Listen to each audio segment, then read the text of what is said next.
Hi guys, just a quick update and a quick apology as well. I did a video yesterday showing I was intending to connect my new ultra sieve that well, not new, second-hand sieve that I've acquired off a friend of mine. I know I was going to connect it to my eazypod to obviously pre-filter before it gets to sieve it before it gets into the filter, to obviously cut down on cleaning the eazypod out. Unfortunately, a few people have said there was a lot of noise and the audio wasn't very good. I think what was happening was the microphone was picking the water up from the three-stage filter that I was filtering the water and topping the pond up, so I can only apologise for that. I'll just run through it briefly again. If you're wondering why my water's a bit cloudy compared to yesterday, I did treat it last night with clover leaf. You can probably see the dreaded blanket weeds just started coming back, so hopefully I've nipped it in the bud. But anyway, so here we go. We're back over here. That's where I'm just having my three-stage water filter. Right, the eazypod. This is the eazypod complete. I'm moving it over. I've got enough space. I need 370ml there to get that in there. I've got 420. So there's 50ml space between them once it's in, which is good. The filter's going to go in here. Then it's going to fill from the back. I'll show you all the fittings in a minute.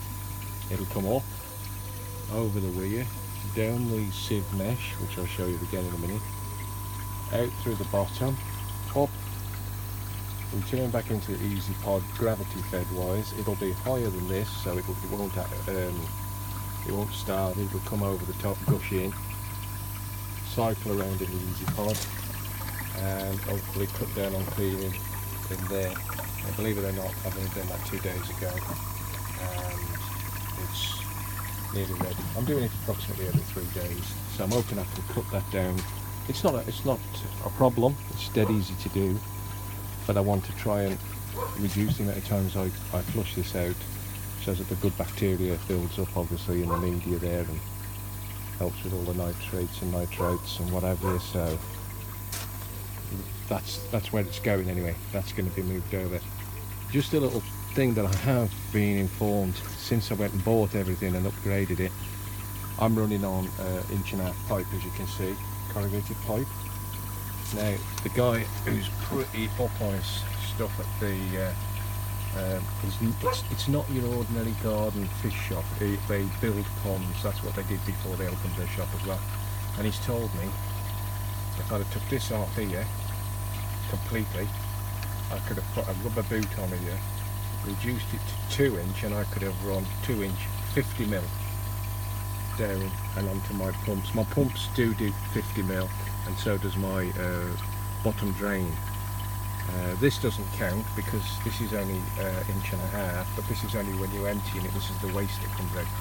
Obviously the return back to the pool is 4-inch, so this is the only one you've got to adjust. If you put a rubber boot on there, and I think it's like a 3-inch to a 2.5, put your 2-inch tail in it, you can put 2-inch hose on it. So I might do that later. It won't be a ball ache to do after, because I'll put the sieve in, make sure everything's working.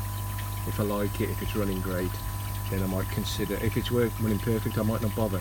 If I think I need a bit more flow, I might consider changing that and upping it from 1.5 to 2-inch. So there we go. Anyway, enough about that. I'm going to go over to the eazypod now. To the filter now.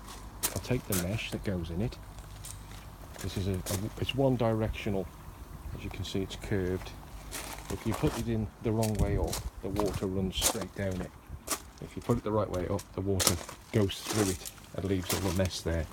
So here we go, guys. This is the ultra sieve that I showed you yesterday, but obviously you couldn't hear me talking.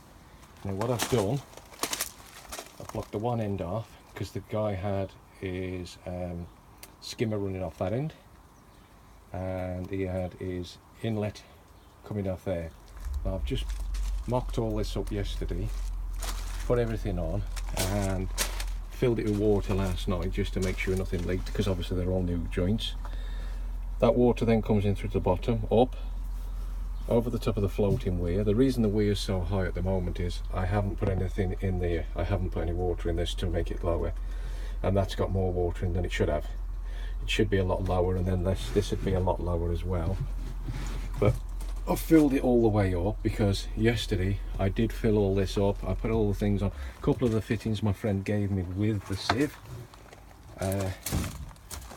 That's going to be, as it comes over the weir and goes through the mesh, that there is going to have a tail in the end. The hose will go on that and back into the bottom of the eazypod and into the overflow. This here, this is just a waste. So if I turned that off and I wanted to flush this out, I can just lift that up and out comes the water like that. This here, this is for cleaning this bit, and you'll see why when I show you. It's a bit awkward with a phone in your hand. So the mesh basically, let's get it in there properly. The mesh basically sits on there like that. The water comes over the weir. If you've got this the right way, the water goes straight through there and the muck runs down there. If you put this in upside down, the water runs down it. It doesn't go through it because it's slightly angled, all these little grooves.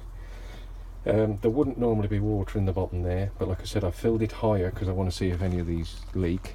Because yesterday, the one that my friend gave me on this end leaked. So this morning I've been and bought a new gate valve, glued it up, PTFE taped it on there. Like I say, normally there won't be any water up to there anyhow. The only time you'd open that is when you want to flush this off. When it gets a lot of muck on it, you can press this down, lift this up, fill the weir to the top with water, press it down quick and it gushes it to the bottom there. Bucket the other end, oomph, straight down the drain. So that's how it's going to work, hopefully, fingers crossed. So I can only apologise once more about the noise yesterday, guys.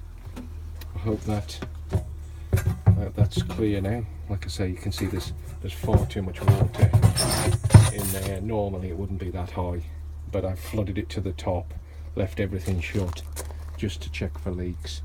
Easier to do the leaks now, do it this way, than try doing it later on when it's all in situ. Anyway guys, hope that's cleared it up and you can hear me better than yesterday. Thanks for watching, and I'll give you an update once it's in and working. Bye.